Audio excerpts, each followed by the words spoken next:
Hello दोस्तों, आप सबका स्वागत है मेरे चैनल पे। आज हम सीखेंगे कि ASP.NET MVC में लिस्ट कलेक्शन को कंट्रोलर से व्यू में कैसे पास करें। आगे बढ़ने से पहले आप सभी से निवेदन है कि आप मेरे चैनल को सब्सक्राइब करें और बेल आइकन दबाना ना भूलें। तो चलिए शुरुआत करते हैं। सबसे पहले मैं आपको बताना चाहूँगा कि यहाँ पर मैं एंटिटी फ्रेमवर्क का इस्तेमाल करने वाला हूँ। एंटिटी फ्रेमवर्क द्वारा डेटा को डेटाबेस से लाया जाएगा और मॉडल के लिस्ट कलेक्शन में सेव किया जाएगा। फिर बाद में उस मॉडल के लिस्ट कलेक्शन को हम व्यू फंक्शन का इस्तेमाल करके व्यू को पास करेंगे और व्यू उसे रिसीव कर पेज पर डिस्प्ले करेगा। सबसे पहले चलते हैं सॉल्यूशन एक्सप्लोरर की ओर, जहाँ पर हम एंटिटी डेटा मॉडल को ऐड करेंगे।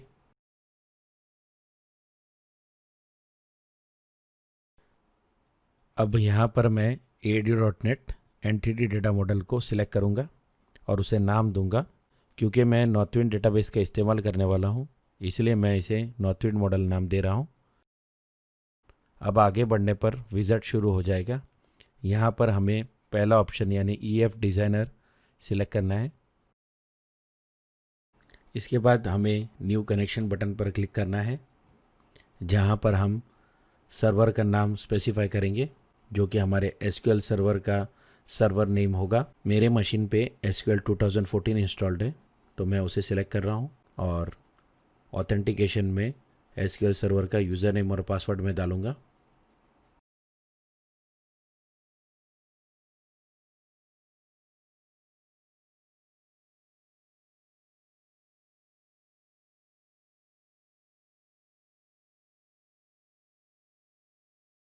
अब हमें डेटाबेस का नाम सिलेक्ट करना है जिससे हमें कनेक्ट करना है।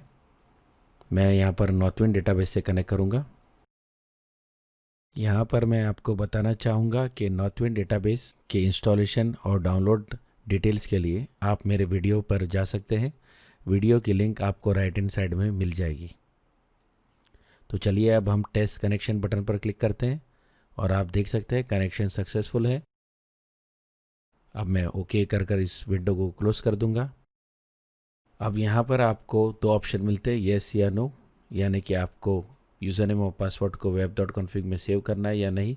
फ़िलहाल के लिए मैं येस पर क्लिक करके आगे बढ़ रहा हूँ।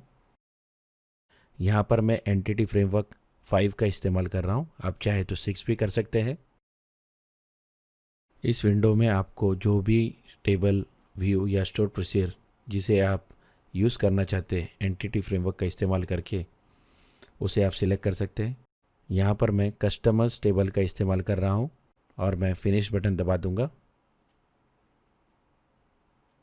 आप देख सकते हैं कस्टमर्स टेबल का डेटा मॉडल रेडी है और इसी के साथ हमारी एंटिटी फ्रेमवर्क की कॉन्फ़िगरेशन भी पूरी होती है।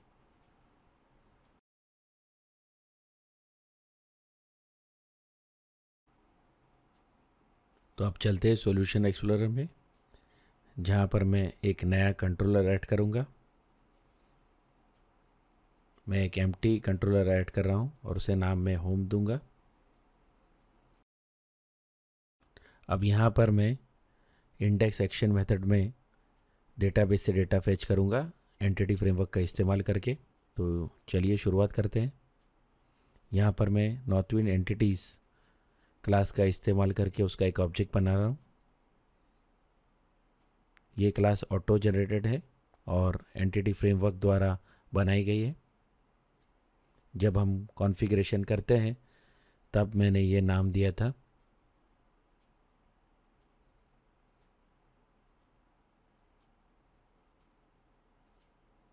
अब डायरेक्टली व्यू फंक्शन के अंदर मैं एक लिंक क्वेरी लिख रहा हूँ।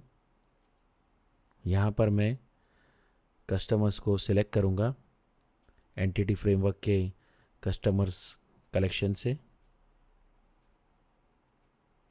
और टेक फंक्शन का इस्तेमाल करके मैं 10 रिकॉर्ड्स को सिलेक्ट कर रहा हूँ। आप चाहे तो सारे रिकॉर्ड्स भी दिखा सकते हैं, पर यहाँ पर मैं सिर्फ 10 रिकॉर्ड्स दिखाऊंगा। तो लीजिए, हमारा डेटाबेस से डेटा फेचिंग का पार्ट पूरा होता है। अब हम चलते हैं हमारे व्यू में। तो यहाँ पर मैं राइट क्लिक कर ऐड व्यू ऑप्शन सेलेक्ट करूँगा।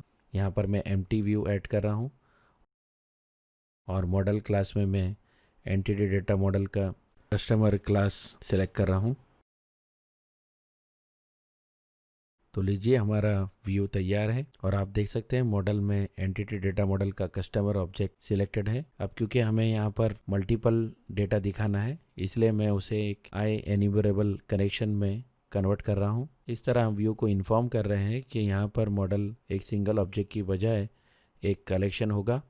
अब इस डेटा को डिस्प्ले करने के लिए मैं एक HTML टेबल का इस्तेमाल करूँगा और इसलिए मैं कुछ CSS पेस्ट कर रहा हूँ जो कि हमारे टेबल को ब्यूटीफाई करने के लिए इस्तेमाल होगी। अब चलते हैं बॉडी टैग में जहाँ पर मैं HTML टेबल को क्रिएट करूँगा।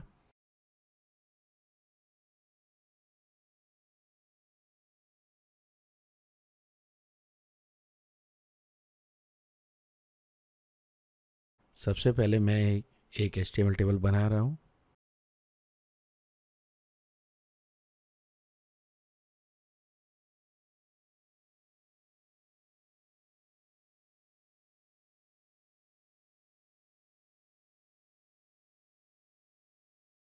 आप देख सकते हैं हमारे HTML टेबल का हेडर रो तैयार है। अब इस HTML टेबल के अंदर मैं रेजर सिंटैक्स का इस्तेमाल करके एक फॉर लूप लिखूंगा और HTML टेबल की रोज़ को डेटा के हिसाब से पॉपुलेट करूंगा। यानी कि मान लीजिए यहाँ पर 10 रिकॉर्ड्स है तो HTML टेबल में 10 रोज़ पॉपुलेट होगी।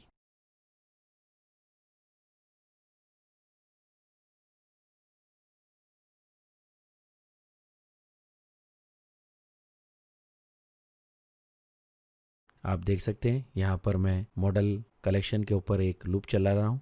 अब लूप के अंदर मैंने TR एलिमेंट और TD एलिमेंट का इस्तेमाल करके सारे कॉलम के वैल्यूज़ को स्पेसिफाई कर दिया है।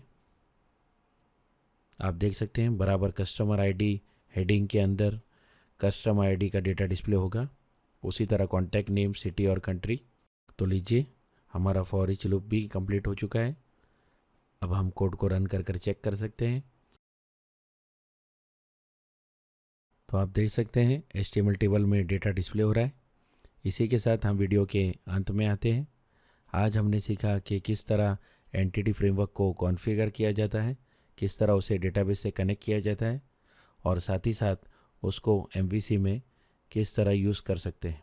और मैंने आपको ये भी सिखाया कि अगर आपको डेटा डिस्प्ले करना है तो किस तरह आप डायनेमिकली HTML टेबल बनाकर डेटा को डिस्प्ले कर सकते हैं।